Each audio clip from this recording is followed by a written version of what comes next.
प्यारे बच्चों, सत श्री अकाल जी। क्रिएटिव गुरु जी च तुहाडा स्वागत है।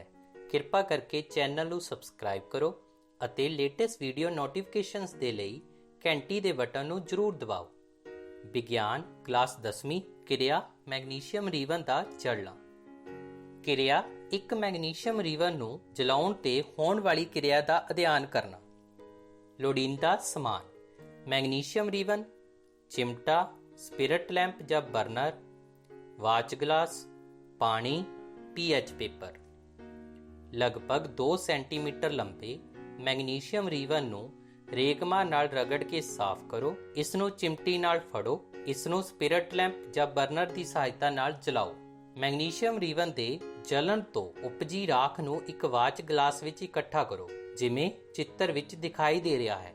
ਤੁਸੀਂ ਦੇਖੋਗੇ ਮੈਗਨੀਸ਼ੀਅਮ ਰੀਵਨ ਅੱਖਾਂ ਨੂੰ ਚੰਦਿਆਉਣ ਵਾਲੀ ਤੇਜ਼ ਚਿੱਟੀ ਰੋਸ਼ਨੀ ਦਿੰਦਾ ਹੋਇਆ ਜਲਦਾ ਹੈ। ਜਿਸ ਤਰ੍ਹਾਂ ਤੁਸੀਂ ਇਸ ਐਨੀਮੇਸ਼ਨਸ ਦੇ ਵਿੱਚ ਮੈਗਨੀਸ਼ੀਅਮ ਰੀਵਨ ਨੂੰ ਜਲਦਾ ਹੋਇਆ ਦੇਖ ਰਹੇ ਹੋ, ਉਸੇ ਤਰ੍ਹਾਂ ਜਦੋਂ ਅਸੀਂ ਲੈਬ ਦੇ ਵਿੱਚ ਐਕਸਪੈਰੀਮੈਂਟ ਜਾਂ ਐਕਟੀਵਿਟੀ ਕਰਦੇ ਹਾਂ, ਉਸ ਸਮੇਂ ਵੀ ਮੈਗਨੀਸ਼ੀਅਮ ਰੀਵਨ ਨੂੰ ਜਲਾਉਣ ਤੇ ਉਸ ਦੇ ਵਿੱਚੋਂ ਇੱਕੋ ਦਮ ਤੇਜ਼ ਰੋਸ਼ਨੀ ਨਿਕਲਦੀ ਹੈ। ਠੀਕ ਹੈ। ਮੈਗਨੀਸ਼ੀਅਮ ਰੀਵਨ ਅੱਖਾਂ ਨੂੰ ਚੰਦਿਆਉਣ ਵਾਲੀ ਤੇਜ਼ ਚਿੱਟੀ ਰੋਸ਼ਨੀ ਦਿੰਦਾ ਹੋਇਆ ਜਲਦਾ ਹੈ ਅਤੇ ਚਿੱਟੇ ਪਾਊਡਰ ਵਿੱਚ ਪਰਿਵਰਤਿਤ ਹੋ ਜਾਂਦਾ ਹੈ। ਇਹ ਚਿੱਟਾ ਪਾਊਡਰ ਮੈਗਨੀਸ਼ੀਅਮ ਆਕਸਾਈਡ ਹੈ। ਜਿਹੜਾ ਚਿੱਟਾ ਪਾਊਡਰ ਇਸ ਚਿੱਤਰ ਵਿੱਚ ਤੁਹਾਨੂੰ ਵਾਚ ਗਲਾਸ ਵਿੱਚ ਪਿਆ ਦਿਖਾਈ ਦੇ ਰਿਹਾ ਹੈ, ਉਹ ਮੈਗਨੀਸ਼ੀਅਮ ਆਕਸਾਈਡ ਹੈ। ਮੈਗਨੀਸ਼ੀਅਮ ਅਤੇ ਹਵਾ ਵਿਚਲੀ ਆਕਸੀਜਨ ਦੀ ਆਪਸੀ ਕਿਰਿਆ ਦੇ ਸਿੱਟੇ ਵਜੋਂ ਇਹ ਮੈਗਨੀਸ਼ੀਅਮ ਆਕਸਾਈਡ ਪੈਦਾ ਹੁੰਦਾ ਹੈ। आओ हुण असी इस किरिया नाल संबंधित प्रश्न उत्तर करते हाँ।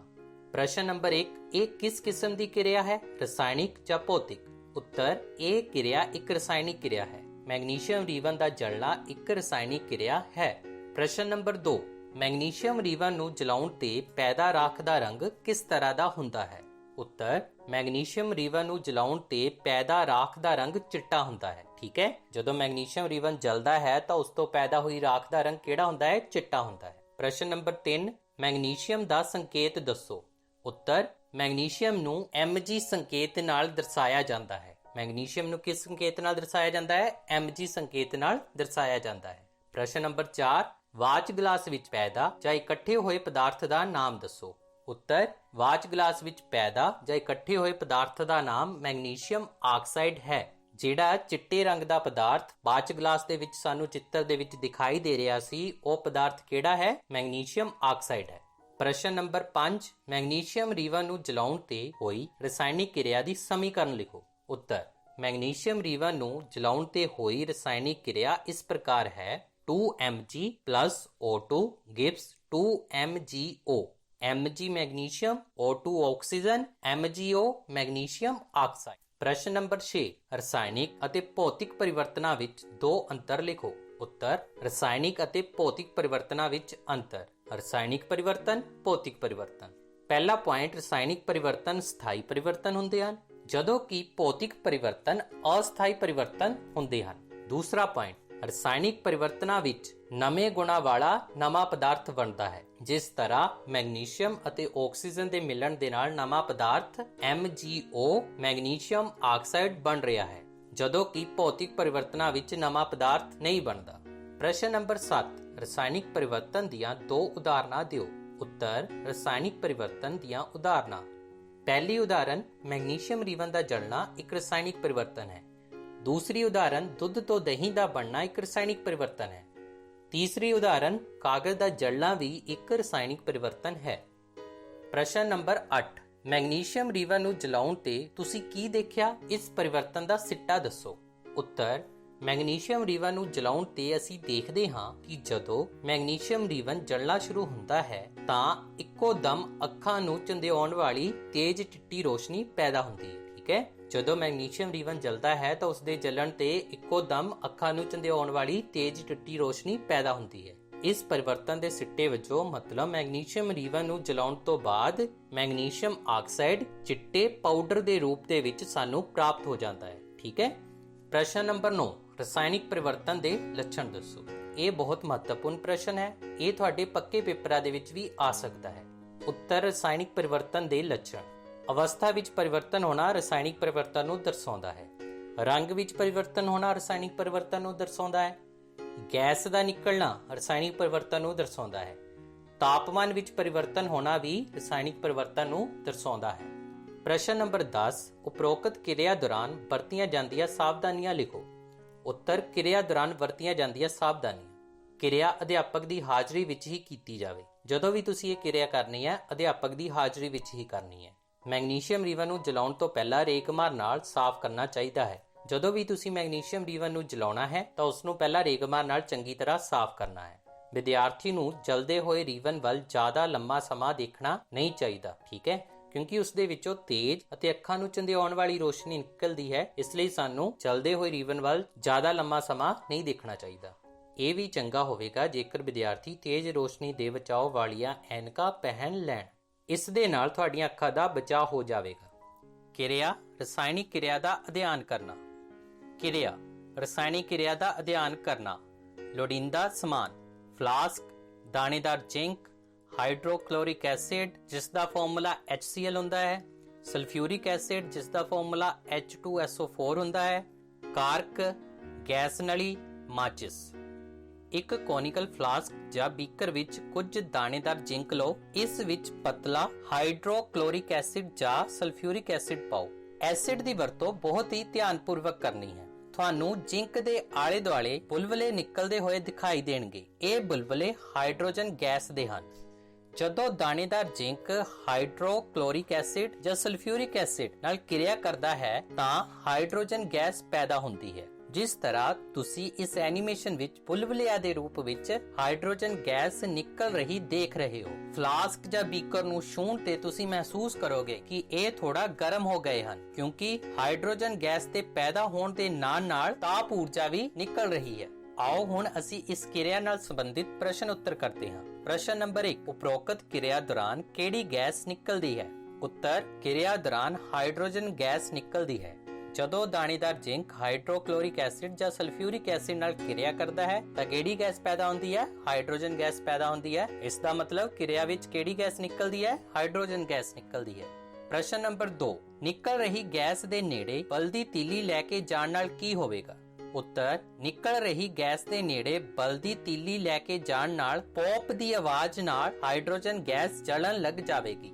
ਜਦੋਂ ਨਿਕਲ ਰਹੀ ਗੈਸ ਦੇ ਨੇੜੇ ਕੋਈ ਬਲਦੀ ਹੋਈ ਮਾਚਿਸ ਦੀ ਤੀਲੀ ਲੈ ਕੇ ਜਾਵਾਂਗੇ ਤਾਂ ਪੌਪ ਦੀ ਆਵਾਜ਼ ਨਾਲ ਹਾਈਡਰੋਜਨ ਗੈਸ ਜਲਣ ਲੱਗ ਜਾਵੇਗੀ। ਪ੍ਰਸ਼ਨ ਨੰਬਰ 3 ਕਿਰਿਆ ਦੌਰਾਨ ਫਲਾਸਕ ਦੇ ਤਾਪਮਾਨ ਵਿੱਚ ਕੀ ਅੰਤਰ ਆਉਂਦਾ ਹੈ? ਉੱਤਰ ਕਿਰਿਆ ਦੌਰਾਨ ਫਲਾਸਕ ਦਾ ਤਾਪਮਾਨ ਵੱਧ ਜਾਂਦਾ ਹੈ। ਜਦੋਂ ਕਿਰਿਆ ਹੋਊਗੀ ਤਾਂ ਤਾਪ ਊਰਜਾ ਨਿਕਲਣੀ ਹੈ। ਤਾਪ ਊਰਜਾ ਨਿਕਲਣ ਦੇ ਨਾਲ ਫਲਾਸਕ ਦਾ ਤਾਪਮਾਨ ਕੀ ਹੋ ਜਾਂਦਾ ਹੈ? ਵੱਧ ਜਾਂਦਾ ਹੈ। ਪ੍ਰਸ਼ਨ ਨੰਬਰ 4 ਦਾਣੇਦਾਰ ਜ਼ਿੰਕ ਦੇ ਰੰਗ ਵਿੱਚ ਕੀ ਪਰਿਵਰਤਨ ਆਉਂਦਾ ਹੈ? ਉੱਤਰ ਦਾਣੇਦਾਰ ਜ਼ਿੰਕ ਦਾ ਰੰਗ ਭੂਰਾ ਹੋ ਜਾਂਦਾ ਹੈ। ਜਦੋਂ ਦਾਣੇਦਾਰ ਜ਼ਿੰਕ ਹਾਈਡਰੋਕਲੋਰਿਕ ਐਸਿਡ ਜਾਂ ਸਲਫਿਊਰਿਕ ਐਸਿਡ ਨਾਲ ਕਿਰਿਆ ਕਰਦੀ ਹੈ ਤਾਂ ਕਿਰਿਆ ਹੋਣ ਤੋਂ ਬਾਅਦ ਜਦੋਂ ਅਸੀਂ ਜ਼ਿੰਕ ਨੂੰ ਦੇਖਦੇ ਹਾਂ, ਦਾਣੇਦਾਰ ਜ਼ਿੰਕ ਨੂੰ ਦੇਖਦੇ ਹਾਂ ਤਾਂ ਉਸ ਦਾ ਰੰਗ ਪਰਿਵਰਤਿਤ ਹੋ ਕੇ ਭੂਰਾ ਹੋ ਜਾਂਦਾ ਹੈ। ਪ੍ਰਸ਼ਨ ਨੰਬਰ 5 ਕਿਰਿਆ ਦੌਰਾਨ ਲੋੜੀਂਦੀਆਂ ਸਾਵਧਾਨੀਆਂ ਲਿਖੋ। ਉੱਤਰ ਕਿਰਿਆ ਦੌਰਾਨ ਲੋੜੀਂਦੀਆਂ ਸਾਵਧਾਨੀਆਂ ਇਸ ਪ੍ਰਕਾਰ ਹਨ। ਪਹਿਲਾ ਪੁਆਇੰਟ ਨੇੜੇ ਜਲਨਸ਼ੀਲ ਪਦਾਰਥ ਨਹੀਂ ਹੋਣਾ ਚਾਹੀਦਾ। ਜਦੋਂ ਤੁਸੀਂ ਕਿਰਿਆ ਕਰਨੀ ਹੈ ਤਾਂ ਕਿਰਿਆ ਦੇ ਨੇੜੇ ਜਿਹੜਾ ਸਮਾਨ ਹੈ ਉਸ ਸਮਾਨ ਦੇ ਵਿੱਚ ਕੋਈ ਜਲਨਸ਼ੀਲ ਪਦਾਰਥ ਨਹੀਂ ਪਿਆ ਹੋਣਾ ਚਾਹੀਦਾ, ਠੀਕ ਹੈ। ਦੂਜਾ ਪੁਆਇੰਟ ਐਸਿਡ ਦੀ ਵਰਤੋਂ ਧਿਆਨਪੂਰਵਕ ਕਰੋ। ਜਦੋਂ ਵੀ ਤੁਸੀਂ ਕਿਰਿਆ ਕਰਨੀ ਹੈ, ਚਾਹੇ ਤੁਸੀਂ ਹਾਈਡਰੋਕਲੋਰਿਕ ਐਸਿਡ ਲੈ ਰਹੇ ਆ ਜਾਂ ਸਲਫਿਊਰਿਕ ਐਸਿਡ ਲੈ ਰਹੇ ਆ, ਉਸ ਐਸਿਡ ਦੀ ਵਰਤੋਂ ਬਹੁਤ ਸਾਵਧਾਨੀ ਨਾਲ ਕਰਨੀ ਹੈ। ਐਸਿਡ ਦਾ ਮਤਲਬ ਤੇਜ਼ਾਬ ਹੁੰਦਾ ਹੈ। ਤੇਜ਼ਾਬ ਦੀ ਵਰਤੋਂ ਸਾਵਧਾਨੀ ਨਾਲ ਹੀ ਕਰਨੀ ਚਾਹੀਦੀ ਹੈ, ਨਹੀਂ ਤਾਂ ਸਾਨੂੰ ਪਤਾ ਹੈ ਕਿ ਤੇਜ਼ਾਬ ਦੇ ਕਿਹੜੇ ਹਾਨੀਕਾਰਕ ਸਿੱਟੇ ਨਿਕਲਦੇ ਹਨ। ਪ੍ਰਸ਼ਨ ਨੰਬਰ 6 ਕਿਰਿਆ ਦੌਰਾਨ ਵਰਤੇ ਗਏ ਤੇਜ਼ਾਬ ਅਤੇ ਪੈਦਾ ਹੋਈ ਗੈਸ ਦਾ ਰਸਾਇਣਿਕ ਸੂਤਰ ਲਿਖੋ। ਉੱਤਰ ਕਿਰਿਆ ਵਿੱਚ ਵਰਤਿਆ ਤੇਜ਼ਾਬ ਹਾਈਡਰੋਕਲੋਰਿਕ ਐਸਿਡ ਹੈ। ਹਾਈਡਰੋਕਲੋਰਿਕ ਐਸਿਡ ਦਾ ਰਸਾਇਣਿਕ ਸੂਤਰ HCl ਹੈ ਅਤੇ ਪੈਦਾ ਹੋਈ ਗੈਸ ਹਾਈਡਰੋਜਨ ਗੈਸ ਹੈ। ਪੈਦਾ ਹੋਈ ਹਾਈਡਰੋਜਨ ਗੈਸ ਦਾ ਰਸਾਇਣਿਕ ਸੂਤਰ H2 ਹੈ। ਜੇ ਤੁਸੀਂ ਹਾਈਡਰੋਕਲੋਰਿਕ ਐਸਿਡ ਦੀ ਜਗ੍ਹਾ ਤੇ ਸਲਫਿਊਰਿਕ ਐਸਿਡ ਦੀ ਵਰਤੋਂ ਕੀਤੀ ਹੈ ਤਾਂ ਵਰਤਿਆ ਗਿਆ ਤੇਜ਼ਾਬ ਦੀ ਜਗ੍ਹਾ ਤੇ ਸਲਫਿਊਰਿਕ ਐਸਿਡ ਲਿਖ ਦੇਣਾ ਹੈ ਅਤੇ ਸਲਫਿਊਰਿਕ ਐਸਿਡ ਦਾ ਰਸਾਇਣਿਕ ਸੂਤਰ ਕੀ ਲਿਖ ਦੇਣਾ ਹੈ? H2SO4। ਪ੍ਰਸ਼ਨ ਨੰਬਰ 7 ਕਿਰਿਆ ਦੌਰਾਨ ਅਜਿਹਾ ਕੀ ਵਾਪਰਦਾ ਹੈ ਕਿ ਤਾਪਮਾਨ ਵਿੱਚ ਪਰਿਵਰਤਨ ਹੋ ਜਾਂਦਾ ਹੈ? ਉੱਤਰ ਕਿਰਿਆ ਦੌਰਾਨ ਅਵਿਕਾਰਕਾਂ ਦੇ ਬੰਧਨ ਟੁੱਟਣ ਅਤੇ ਉਤਪਾਦਾਂ ਦੇ ਬੰਧਨ ਬਣਨ ਦੌਰਾਨ ਊਰਜਾ ਪੈਦਾ ਹੁੰਦੀ ਹੈ, ਜਿਸ ਕਰਕੇ ਤਾਪਮਾਨ ਵਿੱਚ ਪਰਿਵਰਤਨ ਹੁੰਦਾ ਹੈ। ਕਈ ਕਿਰਿਆਵਾਂ ਦੇ ਵਿੱਚ ਊਰਜਾ ਪੈਦਾ ਹੁੰਦੀ ਹੈ, ਕਈ ਕਿਰਿਆਵਾਂ ਦੇ ਵਿੱਚ ਊਰਜਾ ਸੋਖੀ ਜਾਂਦੀ ਹੈ। ਇਸ ਦੀ ਵਿਆਖਿਆ ਅਸੀਂ ਅਗਲੇ ਕੁਐਸਚਨ ਦੇ ਵਿੱਚ। ਪ੍ਰਸ਼ਨ ਨੰਬਰ 8 ਤਾਪ ਨਿਕਾਸੀ ਅਤੇ ਤਾਪ ਸੋਖੀ ਕਿਰਿਆ ਤੋਂ ਕੀ ਭਾਵ ਹੈ? ਉੱਤਰ ਤਾਪ ਨਿਕਾਸੀ ਕਿਰਿਆ, ਤਾਪ ਸੋਖੀ ਕਿਰਿਆ ਜਿਸ ਰਸਾਇਣਿਕ ਕਿਰਿਆ ਵਿੱਚ ਉਤਪਾਦਾਂ ਦੇ ਬਣਨ ਦੇ ਨਾਲ-ਨਾਲ ਤਾਪ ਊਰਜਾ ਵੀ ਪੈਦਾ ਹੁੰਦੀ ਹੈ, ਉਸ ਨੂੰ ਤਾਪ ਨਿਕਾਸੀ ਕਿਰਿਆ ਕਹਿੰਦੇ ਹਨ। ਜਦੋਂ ਰਿਐਕਟੈਂਟਸ ਤੋਂ ਪ੍ਰੋਡਕਟ ਬਣਨ, ਜਦੋਂ ਅਵਿਕਾਰਕਾਂ ਤੋਂ ਉਤਪਾਦ ਬਣਨ, ਉਸ ਕਿਰਿਆ ਦੇ ਦੌਰਾਨ ਅਗਰ ਊਰਜਾ ਵੀ ਨਿਕਲਦੀ ਹੈ ਤਾਂ ਉਹ ਕਿਰਿਆ, ਉਹ ਪਰਿਵਰਤਨ ਕਿਹੜਾ ਹੋਇਆ? ਤਾਪ ਨਿਕਾਸੀ ਕਿਰਿਆ ਹੋਈ, ਤਾਪ ਨਿਕਾਸੀ ਪਰਿਵਰਤਨ ਹੋਇਆ। ਜਿਸ ਰਸਾਇਣਿਕ ਕਿਰਿਆ ਵਿੱਚ ਤਾਪ ਦਾ ਸੋਖਣ ਹੁੰਦਾ ਹੈ, ਉਸ ਕਿਰਿਆ ਨੂੰ ਤਾਪ ਸੋਖੀ ਕਿਰਿਆ ਕਹਿੰਦੇ ਆ। ਜਿਸ ਰਸਾਇਣਿਕ ਕਿਰਿਆ ਨੂੰ ਹੋਣ ਦੇ ਲਈ ਸਾਨੂੰ ਤਾਪ ਦੇਣਾ ਪਵੇ, ਤਾਪ ਦੀ ਸਪਲਾਈ ਕਰਨੀ ਪਵੇ, ਤਾਪ ਦੇਣਾ ਪਵੇ, ਕਿਹੜੀ ਕਿਰਿਆ ਕਹਾਂਗੇ? ਤਾਪ ਸੋਖੀ ਕਿਰਿਆ ਕਹਾਂਗੇ। ਤਾਪ ਨਿਕਾਸੀ ਕਿਰਿਆ ਦੀ ਉਦਾਹਰਨ C+O2 gives CO2 plus ਤਾਪ। ਜਦੋਂ ਕਾਰਬਨ ਅਤੇ ਆਕਸੀਜਨ ਮਿਲਦੇ ਹਨ ਤਾਂ ਕਾਰਬਨ ਡਾਈਆਕਸਾਈਡ ਪੈਦਾ ਹੁੰਦੀ ਹੈ ਤੇ ਤਾਪ ਨਿਕਲਦਾ ਹੈ। ਤਾਪ ਸੋਖੀ ਕਿਰਿਆ ਦੀ ਉਦਾਹਰਨ N2+O2 ਤਾਪ ਊਰਜਾ ਦੇ ਉੱਤੇ 2NO ਬਣਾਉਂਦੇ ਹਨ। ਜਦੋਂ ਨਾਈਟ੍ਰੋਜਨ ਅਤੇ ਆਕਸੀਜਨ ਨੂੰ ਤਾਪ ਦੀ ਸਪਲਾਈ ਕੀਤੀ ਜਾਂਦੀ ਹੈ ਤਾਂ ਉਹ ਮਿਲ ਕੇ ਨਾਈਟ੍ਰੋਜਨ ਆਕਸਾਈਡ ਬਣਾ ਦਿੰਦੇ ਹਨ, NO ਬਣਾ ਦਿੰਦੇ ਹਨ। ਪ੍ਰਸ਼ਨ ਨੰਬਰ 9, ਰਸਾਇਣਿਕ ਸਮੀਕਰਨ ਨੂੰ ਸੰਤੁਲਿਤ ਕਿਉਂ ਕੀਤਾ ਜਾਂਦਾ ਹੈ? ਉੱਤਰ, ਰਸਾਇਣਿਕ ਸਮੀਕਰਨ ਨੂੰ ਸੰਤੁਲਨ ਇਸ ਲਈ ਕੀਤਾ ਜਾਂਦਾ ਹੈ ਕਿਉਂਕਿ ਪੁੰਜ ਦੇ ਸੁਰੱਖਿਅਨ ਨਿਯਮ ਅਨੁਸਾਰ ਕਿਸੇ ਵੀ ਰਸਾਇਣਿਕ ਪ੍ਰਤੀਕਿਰਿਆ ਵਿੱਚ ਪੁੰਜ ਦਾ ਨਾ ਤਾਂ ਨਿਰਮਾਣ ਹੁੰਦਾ ਹੈ ਅਤੇ ਨਾ ਹੀ ਵਿਨਾਸ਼ ਹੁੰਦਾ ਹੈ। ਮਤਲਬ ਕੀ ਹੈ ਕਿ ਨਾ ਤਾਂ ਅਸੀਂ ਪੁੰਜ ਨੂੰ ਬਣਾ ਸਕਦੇ ਹਾਂ, ਨਾ ਹੀ ਪੁੰਜ ਨੂੰ ਖਤਮ ਕਰ ਸਕਦੇ ਹਾਂ। ਪੁੰਜ ਸਥਿਰ ਰਹਿੰਦਾ ਹੈ। ਜੇ ਪੁੰਜ ਸਥਿਰ ਰਹਿੰਦਾ ਹੈ ਤਾਂ ਰਿਐਕਟੈਂਟ ਦੇ ਵਿੱਚ ਵੀ ਪੁੰਜ ਉਨਾ ਹੀ ਹੋਣਾ ਚਾਹੀਦਾ ਹੈ ਤੇ ਪ੍ਰੋਡਕਟ ਦੇ ਵਿੱਚ ਵੀ ਪੁੰਜ ਉਨਾ ਹੀ ਹੋਣਾ ਚਾਹੀਦਾ ਹੈ। ਮਤਲਬ ਅਵਿਕਾਰਕਾਂ ਦੇ ਵਿੱਚ ਵੀ ਪੁੰਜ ਉਨਾ ਹੀ ਹੋਣਾ ਚਾਹੀਦਾ ਹੈ ਜਿੰਨਾ ਕਿ ਉਤਪਾਦਾਂ ਦੇ ਵਿੱਚ ਹੋਣਾ ਚਾਹੀਦਾ ਹੈ। ਇਹ ਤਾਂ ਹੀ ਹੋਵੇਗਾ ਜਦੋਂ ਦੋਨੋਂ ਪਾਸੇ ਤੱਤਾਂ ਦੇ ਪਰਮਾਣੂਆਂ ਦੀ ਗਿਣਤੀ ਬਰਾਬਰ ਹੋਵੇ। ਹੁਣ ਤੱਤਾਂ ਦੇ ਪਰਮਾਣੂਆਂ ਦੀ ਗਿਣਤੀ ਬਰਾਬਰ ਕਰਨ ਲਈ ਸਾਨੂੰ ਰਸਾਇਣਿਕ ਸਮੀਕਰਨ ਨੂੰ ਕੀ ਕਰਨਾ ਪਊਗਾ? ਸੰਤੁਲਿਤ ਕਰਨਾ ਪਊਗਾ। ਠੀਕ ਹੈ, ਇਸ ਲਈ ਕਿਸੇ ਵੀ ਕਿਰਿਆ ਦੀ ਬੈਲੈਂਸਿੰਗ ਕਰਨਾ ਜਾਂ ਕਿਸੇ ਵੀ ਕਿਰਿਆ ਦਾ ਸੰਤੁਲਿਤ ਹੋਣਾ ਬਹੁਤ ਜ਼ਰੂਰੀ ਹੁੰਦਾ ਹੈ। ਪ੍ਰਸ਼ਨ ਨੰਬਰ 10, ਕਿਹੜੇ-ਕਿਹੜੇ ਪ੍ਰੇਖਣਾਂ ਦੀ ਸਹਾਇਤਾ ਨਾਲ ਨਿਰਧਾਰਿਤ ਕੀਤਾ ਜਾਂਦਾ ਹੈ ਕਿ ਰਸਾਇਣਿਕ ਕਿਰਿਆ ਹੋਈ ਹੈ? ਉੱਤਰ, ਹੇਠ ਲਿਖੇ ਪ੍ਰੇਖਣਾਂ ਦੀ ਸਹਾਇਤਾ ਨਾਲ ਨਿਰਧਾਰਿਤ ਕੀਤਾ ਜਾਂਦਾ ਹੈ ਕਿ ਰਸਾਇਣਿਕ ਕਿਰਿਆ ਹੋਈ ਹੈ। ਅਵਸਥਾ ਵਿੱਚ ਪਰਿਵਰਤਨ ਹੋਣਾ। ਅਗਰ ਅਵਸਥਾ ਵਿੱਚ ਪਰਿਵਰਤਨ ਹੁੰਦਾ ਹੈ ਮਤਲਬ ਗੈਸ ਤੋਂ ਦਰਵ ਬਣ ਰਿਹਾ ਹੈ, ਦਰਵ ਤੋਂ ਠੋਸ ਬਣ ਰਿਹਾ ਹੈ ਜਾਂ ਠੋਸ ਤੋਂ ਗੈਸ ਬਣ ਰਹੀ ਹੈ ਤਾਂ ਇਹ ਨਿਰਧਾਰਿਤ ਕਰਦਾ ਹੈ ਕਿ ਕੋਈ ਰਸਾਇਣਿਕ ਕਿਰਿਆ ਹੋ ਰਹੀ ਹੈ। ਰੰਗ ਵਿੱਚ ਪਰਿਵਰਤਨ ਹੋਣਾ। ਅਗਰ ਕਿਸੇ ਰਸਾਇਣਿਕ ਕਿਰਿਆ ਦੇ ਵਿੱਚ ਰੰਗ ਪਰਿਵਰਤਨ ਹੋ ਗਿਆ ਹੈ, ਜਿਸ ਤਰ੍ਹਾਂ ਅਸੀਂ ਦੇਖਦੇ ਹਾਂ ਕਿ ਦਾਣੇਦਾਰ ਜ਼ਿੰਕ ਦਾ ਕਿਰਿਆ ਸ਼ੁਰੂ ਹੋਣ ਤੋਂ ਪਹਿਲਾਂ ਰੰਗ ਕੁਝ ਹੋਰ ਸੀਗਾ ਤੇ ਕਿਰਿਆ ਹੋਣ ਤੋਂ ਬਾਅਦ ਉਸ ਦਾ ਰੰਗ ਪਰਿਵਰਤਿਤ ਹੋ ਗਿਆ ਹੈ। ਗੈਸ ਦਾ ਨਿਕਲਣਾ ਹੈ, ਇਸੇ ਕਿਰਿਆ ਦੇ ਵਿੱਚ ਸਾਡੇ ਕੋਲ ਹਾਈਡਰੋਜਨ ਗੈਸ ਬਣ ਰਹੀ ਹੈ ਤਾਂ ਇਸ ਦਾ ਮਤਲਬ ਕੀ ਹੈ? ਗੈਸ ਦਾ ਨਿਕਲਣਾ ਸਾਨੂੰ ਇਹ ਸਪਸ਼ਟ ਕਰਦਾ ਹੈ ਕਿ ਰਸਾਇਣਿਕ ਕਿਰਿਆ ਹੋਈ ਹੈ। ਤਾਪਮਾਨ ਵਿੱਚ ਪਰਿਵਰਤਨ ਹੋਣਾ। ਕਿਸੇ ਕਿਰਿਆ ਦੇ ਦੌਰਾਨ ਤਾਪਮਾਨ ਵੱਧ ਸਕਦਾ ਹੈ, ਕਿਸੇ ਕਿਰਿਆ ਦੇ ਦੌਰਾਨ ਤਾਪਮਾਨ ਘਟ ਸਕਦਾ ਹੈ। ਹੁਣੇ ਅਸੀਂ ਕੁਐਸਚਨ ਨੰਬਰ 8 ਦੇ ਵਿੱਚ ਤਾਪ ਨਿਕਾਸੀ ਅਤੇ ਤਾਪ ਸੋਖੀ ਕਿਰਿਆ ਨੂੰ ਚੰਗੀ ਤਰ੍ਹਾਂ ਸਮਝ ਕੇ ਹਟਿਆ। ਠੀਕ ਹੈ, ਤਾਂ ਤਾਪਮਾਨ ਵਿੱਚ ਪਰਿਵਰਤਨ ਹੋਣਾ ਵੀ ਇਹ ਨਿਰਧਾਰਿਤ ਕਰਦਾ ਹੈ ਕਿ ਰਸਾਇਣਿਕ ਕਿਰਿਆ ਹੋਈ ਹੈ। ਕਿਰਿਆ ਸੰਯੋਜਨ ਕਿਰਿਆ ਦਾ ਅਧਿਐਨ ਕਰਨਾ। ਕਿਰਿਆ ਸੰਯੋਜਨ ਕਿਰਿਆ ਦਾ ਅਧਿਐਨ ਕਰਨਾ। ਲੋੜੀਂਦਾ ਸਮਾਨ: ਬੀਕਰ, ਕੈਲਸ਼ੀਅਮ ਆਕਸਾਈਡ, ਪਾਣੀ। ਇੱਕ ਬੀਕਰ ਵਿੱਚ ਥੋੜਾ ਜਿਹਾ ਕੈਲਸ਼ੀਅਮ ਆਕਸਾਈਡ ਜਾਂ ਅਣਬੁਝਿਆ ਚੂਨਾ ਲਓ। ਇਸ ਵਿੱਚ ਹੌਲੀ-ਹੌਲੀ ਪਾਣੀ ਪਾਓ। ਇਸ ਐਨੀਮੇਸ਼ਨ ਵਿੱਚ ਕੈਲਸ਼ੀਅਮ ਆਕਸਾਈਡ ਦੀ ਪਾਣੀ ਨਾਲ ਹੋ ਰਹੀ ਕਿਰਿਆ ਨੂੰ ਧਿਆਨ ਨਾਲ ਦੇਖੋ। ਕੈਲਸ਼ੀਅਮ ਆਕਸਾਈਡ ਪਾਣੀ ਨਾਲ ਕਿਰਿਆ ਕਰਕੇ ਕੈਲਸ਼ੀਅਮ ਹਾਈਡਰੋਆਕਸਾਈਡ ਅਤੇ ਤਾਪ ਊਰਜਾ ਪੈਦਾ ਕਰਦਾ ਹੈ। ਜੇਕਰ ਤੁਸੀਂ ਬੀਕਰ ਨੂੰ ਹੱਥ ਲਗਾ ਕੇ ਦੇਖੋਗੇ ਤਾਂ ਇਹ ਤੁਹਾਨੂੰ ਗਰਮ ਮਹਿਸੂਸ ਹੋਵੇਗਾ। ਇਸ ਕਿਰਿਆ ਵਿੱਚ ਤਾਪ ਨਿਕਲ ਰਿਹਾ ਹੈ, ਇਸ ਲਈ ਇਹ ਇੱਕ ਤਾਪ ਨਿਕਾਸੀ ਕਿਰਿਆ ਹੈ। ਤਾਪ ਨਿਕਾਸੀ ਕਿਰਿਆ ਕਰਕੇ ਤਾਪਮਾਨ ਵੱਧਦਾ ਹੈ, ਜਿਸ ਕਰਕੇ ਬੀਕਰ ਗਰਮ ਹੋ ਜਾਂਦਾ ਹੈ। ਆਓ ਹੁਣ ਅਸੀਂ ਇਸ ਕਿਰਿਆ ਨਾਲ ਸੰਬੰਧਿਤ ਪ੍ਰਸ਼ਨ ਉੱਤਰ ਕਰਦੇ ਹਾਂ। ਪ੍ਰਸ਼ਨ ਨੰਬਰ 1, ਕੈਲਸ਼ੀਅਮ ਆਕਸਾਈਡ ਦਾ ਸਧਾਰਨ ਨਾਮ ਦੱਸੋ। ਉੱਤਰ, ਕੈਲਸ਼ੀਅਮ ਆਕਸਾਈਡ ਦਾ ਸਧਾਰਨ ਨਾਮ ਅਣਬੁਝਿਆ ਚੂਨਾ ਹੈ। ਕੈਲਸ਼ੀਅਮ ਆਕਸਾਈਡ ਨੂੰ ਸਧਾਰਨ ਰੂਪ ਦੇ ਵਿੱਚ ਅਣਬੁਝਿਆ ਚੂਨਾ ਕਹਿੰਦੇ ਹਨ। ਠੀਕ ਹੈ। ਪ੍ਰਸ਼ਨ ਨੰਬਰ 2, ਕੈਲਸ਼ੀਅਮ ਆਕਸਾਈਡ ਦਾ ਸੂਤਰ ਲਿਖੋ। ਉੱਤਰ, ਕੈਲਸ਼ੀਅਮ ਆਕਸਾਈਡ ਦਾ ਸੂਤਰ CaO ਹੈ। ਕੈਲਸ਼ੀਅਮ ਆਕਸਾਈਡ ਨੂੰ ਕਿਸ ਸੂਤਰ ਨਾਲ ਲਿਖਿਆ ਜਾਂਦਾ ਹੈ? CaO।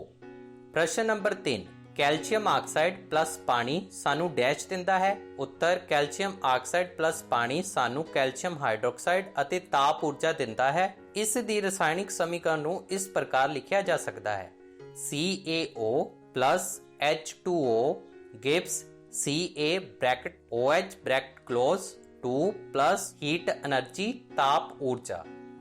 ਪ੍ਰਸ਼ਨ ਨੰਬਰ 4, ਉਪਰੋਕਤ ਕਿਰਿਆ ਵਿੱਚ ਕਿਸ ਤਰ੍ਹਾਂ ਦੀ ਤਾਪ ਤਬਦੀਲੀ ਹੋ ਰਹੀ ਹੈ?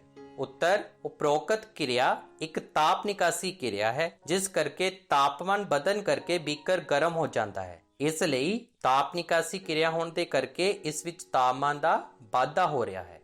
ਪ੍ਰਸ਼ਨ ਨੰਬਰ 5, ਕਿਰਿਆ ਦੌਰਾਨ ਬੀਕਰ ਨੂੰ ਹੱਥ ਲਗਾਉਣ ਤੇ ਗਰਮ ਕਿਉਂ ਹੁੰਦਾ ਹੈ? ਉੱਤਰ, ਉਪਰੋਕਤ ਕਿਰਿਆ ਵਿੱਚ ਕੈਲਸ਼ੀਅਮ ਆਕਸਾਈਡ ਪਾਣੀ ਨਾਲ ਕਿਰਿਆ ਕਰਕੇ ਕੈਲਸ਼ੀਅਮ ਹਾਈਡਰੋਆਕਸਾਈਡ ਅਤੇ ਤਾਪ ਊਰਜਾ ਪੈਦਾ ਕਰਦਾ ਹੈ। ਇਸ ਕਿਰਿਆ ਵਿੱਚ ਤਾਪ ਨਿਕਲ ਰਿਹਾ ਹੈ, ਇਸ ਲਈ ਇਹ ਇੱਕ ਤਾਪ ਨਿਕਾਸੀ ਕਿਰਿਆ ਹੈ।